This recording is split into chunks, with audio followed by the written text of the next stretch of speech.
മനുഷ്യർ ഒരുക്കിയത്, മനുഷ്യർ ഏർപ്പെടുത്തിയത് പൊട്ടക്കുഴി, തണ്ണീർ ഇല്ലാതെ കിണറ്, അടിമത്തം, അടിമതനം, പോത്തിഫറിന്റെ വീട്, പോത്തിപ്പാറിൻ വീട്, കാരാഗ്രഹം, സിறைச்சாலை. ദൈവം ഒരുക്കിയത്, ദേവൻ ഏർപ്പെടുത്തിയത് കൊട്ടാരം, அரண்மனை. കരങ്ങളെ അടിച്ചു പറ, കൈ തട്ടി சொல்லுவோம். മനുഷ്യൻ ഒരുക്കുന്നതെല്ലാം പ്രതികൂലമാണ്. മനുഷ്യർ ഏർപ്പെടുത്തുന്നത് എല്ലാമേ പോരാട്ടം தான். ദൈവം ഒരുക്കുന്നത്, ஆனா தேவன் ஏற்படுத்தி கொடுத்தது കൊട്ടാരം, அரண்மனை. അവസാനം கடைசியாக ഏഴാമത്തെ ഡ്രസ്, ஏழாவது வஸ்திரம், രാജവസ്ത്രം, ராஜாவின் வஸ்திரம், റോയൽ ഡ്രസ്, ராஜரீக உடை. ഉൽപ്പത്തി പുസ്തകം 41-42, ஆதியாகமத்தின் புத்தகம் 41 அதிகாரம் அதிலே 42வது வசனம் சொல்கிறது, பார்வோன் തന്റെ കയ്യിലെ മുദ്രാമോതിരം ഊരി தன் முத்திரை மோதிரத்தை கழற்றி ജോസഫിന്റെ കയ്യിലിട്ടു. அதை யோசேப்பின் கையிலே போட்டு அவனுக்கு மெல்லிய வஸ்திரங்களை உடுத்துவித்து பொன் சரணிப்பை அவன் கழுத்திலே தரித்தான். Hallelujah, hallelujah. രാജവസ്ത്രത്തെ ധരിപ്പിച്ചു. ராஜரீக வஸ்திரத்தை உடுத்துவித்தான். നമ്പർ 7, ஏழாவது வஸ்திரம்,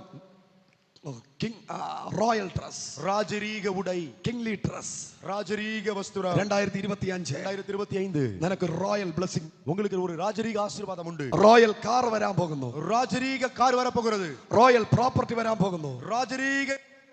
ഹല്ലേലൂയ. എല്ലാവരും കണ്ണുകൾ അടച്ചാട്ടെ, எல்லாரும் கண்களை மூடி.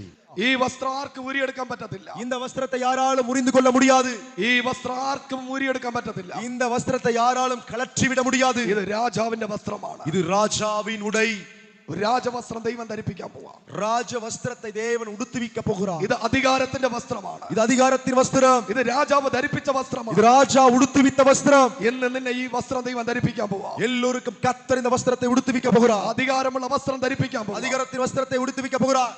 ഈ വസ്ത്രം, இந்த வஸ்திரம் ടെമ്പററി അല്ല, இது தற்காலிகமானது அல்ல, ഇത് പെർമനന്റ് ആണ്. இது நிரந்தரமானது. ആർക്കും ഊരാൻ പറ്റാത്ത ഒരു റോയൽ ഡ്രസ്, யாராலும் கழற்ற முடியாத ஒரு ராஜரீக உடை എന്ന് പകൽ ദൈവം ധരിപ്പിക്കാൻ പോവാ. இந்த பகலிலே கர்த்தர் உங்களுக்கு உடுத்துவிக்க போகிறார். കണ്ണുകൾ അടയ്ക്കാൻ പ്രാർത്ഥിക്കാം. கண்களை மூடுவோம், ஜெபிப்போம். എല്ലാവരും കണ്ണുകൾ അടച്ചാട്ടെ. எல்லாரும் கண்களை മൂടി. യേശുവേ, യേശുവേ, ആർക്കുമില്ലാത്ത പ്രതികൂലം, யாருக்கும் இல்லாத போராட்டம், ആർക്കുമില്ലാത്ത പ്രതിസന്ധി, யாருக்கும் இல்லாத எதிர்ப்பு എനിക്കെതിരെ വന്നത്, எனக்கு எதிராக வந்தது. ഇന്ന് പകലൊരു ദൂത് ഞാൻ പറയാം. இந்த பகலிலே உங்களை பார்த்து ஒரு தீர்க்க தரிசனத்தை சொல்லுகிறேன். നിന്റെ ചെകിട്ടത്തടിച്ചവൻ അറിയത്തില്ല, உங்களுடைய கன்னத்தில் அறைந்தவனுக்கு தெரியாது, നിന്നെ തള്ളിയവൻ അറിയത്തില്ല, உங்களை തള്ളിവിട്ടവனுக்கு தெரியாது. പോത്തിഫറിന്റെ ഭാര്യയെ போத்திபாரின் மனைவியை അപമാനിച്ചപ്പോ നിനക്കറിയത്തില്ല, அவமானப்படுத்தினது உனக்கு தெரியாது.